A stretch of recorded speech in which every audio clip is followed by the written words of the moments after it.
I've been doing this for so long. I'm excited to go out there and put it on the line. People haven't seen it maybe, but over the last couple of years, I've really put together some really good game plans. There's some things that happened in the Charles Oliveira fight that really reminded me that I am becoming more and more of a veteran. I think I'm still getting better. So I'm excited to go out there and compete. And my son Hap loves the double thumbs up. I won't do it right now when we FaceTime because it does throw those fireworks up, but that's exactly what this fight is going to be, fireworks on April 12th. Excellent. I love it. And Paddy, look, I just saw you in London. I know how seriously you're taking this. Obviously, beating a higher ranked guy is something for you, but what is your main motivator in this one? Obviously, I want to come and take rank 7 off Michael. You know what I mean? That's the motivation. Want to stop getting called a prospect and start getting called a contender. So that's the goal. The goal is always to become world champion. And obviously, the extra motivation is my babies. You know what I mean? I've got to put food on the table for them. And if I lose, I won't be getting anywhere near as much. So there's no such thing as losing. We just come in to win. Both you guys seem to have doubters that just continue to linger for both of you. What has that been like, and why do you think that's the case for you in particular, Paddy?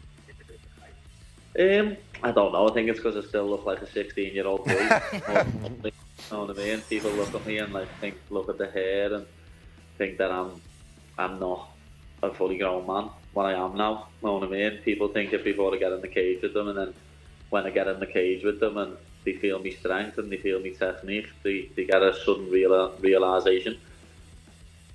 It's going to happen, man. I mean, hey, the sport of mixed martial arts, it is a sport at the end of the day. You got to focus on the X's and the O's and the wins and losses. But when it comes to strength of schedule, when it comes to a guy who came in and said what he was going to do and then do it, fight the Mount Rushmore first ballot Hall of Famers of the who's who of the lightweight division, that has been my strength of schedule thus far. But I'm not taking Paddy lightly. An absence of strength of schedule is not the presence of weakness. I'm looking at Paddy like he's the most dangerous guy who I could possibly face on April 12th. Even if he is self-proclaimed, looks like a 16-year-old boy, but he doesn't fight like that. And we're going to go out and we're going to put on a show for the fans. Since I was 14 years old, I threw my entire self into hand-to-hand combat.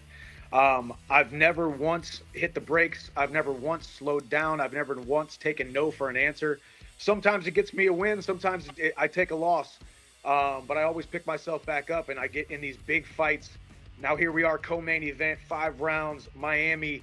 I plan on coming to steal the show, man. And I'm excited to go out there, mix it up with Paddy. I think he'll feel it right away in the first exchange. I am like no other guy that he has fought in his past.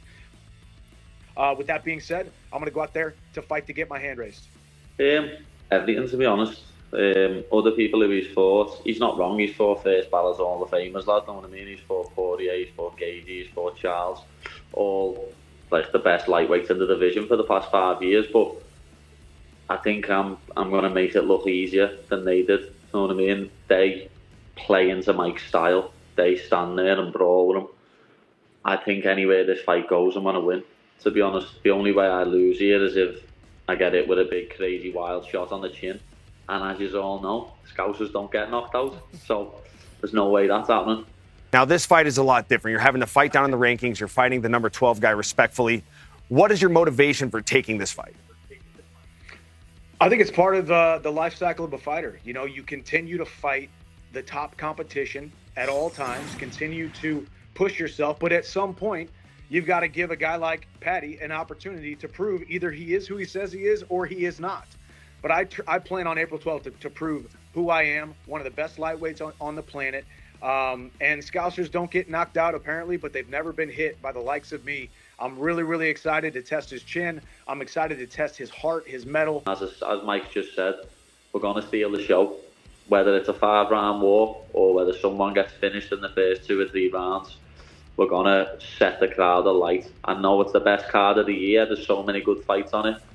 But there's no way there's going to be a better fight than me versus Chandler. I'm going to do exactly what I always do. I'm going to have 1 foot on the gas, 1 foot on Paddy's throat. I'm going to throw big bombs, and we're going to see if he sinks or swims. He's never fought a guy like I am, but that doesn't mean he's not the man for the job. So we'll see how it plays out. All I know is I'm getting my hand raised on Saturday night. It's going to be a lot of fun. Yeah, I've said it before. I've said it plenty of times in different interviews. I think I'm going to finish Mike in 2.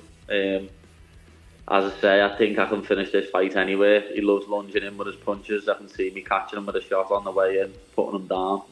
or I can actually see me submitting. I can actually see me submitting. I don't see a way I lose, to be honest. I really don't. Look at the size of those paws, dude. Come Look on, at the lad. size See of the those size of paws. these. Look at the size of those paws. See the size of these. Oh, But bird hands, yeah, dude. I think we're gonna have a scrap on the feet, to be honest. Yeah, I know Mike won't take me down. I know he knows he'll be in for a world of trouble on the floor. So I think we're gonna have a scrap on the feet.